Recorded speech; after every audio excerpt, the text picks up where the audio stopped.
Counted among only 6 countries that have more than one capital, and being the only country with 3 capitals, South Africa has the most capital cities of any country in the world.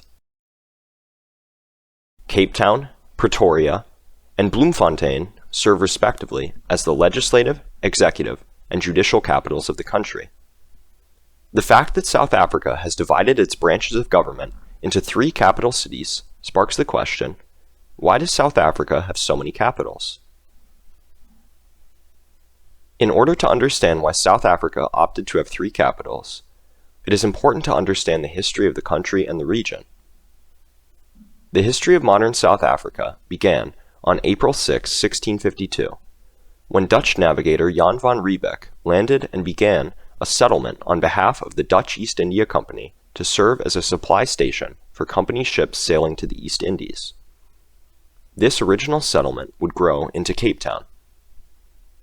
The Dutch Cape Colony, and Cape Town with it, grew as company employees who had completed their contracts settled in the colony and became Vryburgers, or free citizens.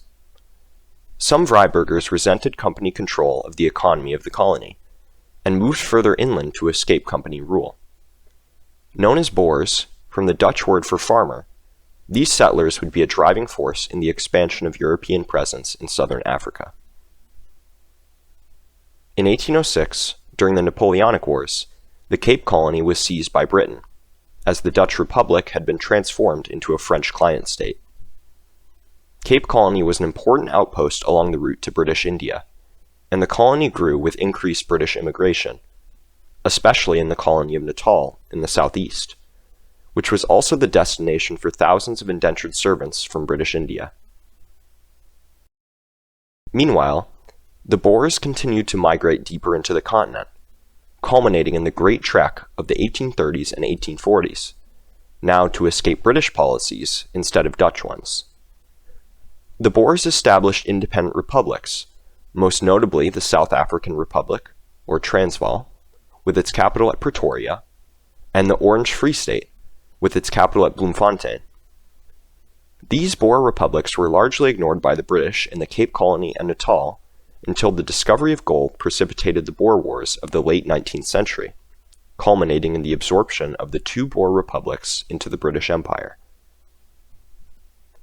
After the annexation of the Boer republics, the Union of South Africa was created in 1910 between Cape Colony, Natal, the Orange Free State, and the Transvaal. These independent provinces disagreed over which one city should be named as the capital. Unable to reach an agreement, it was decided that there would not be simply one national capital.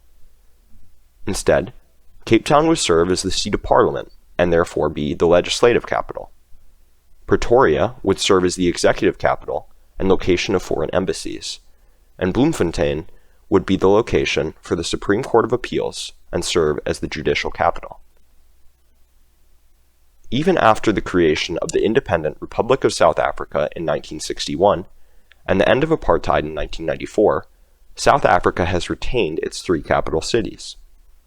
Today, the plurality of capitals can be seen as a metaphor for the great cultural and ethnic diversity of the rainbow nation that is South Africa. Thank you very much for watching. Subscribe to support more videos like this. See you in the next video.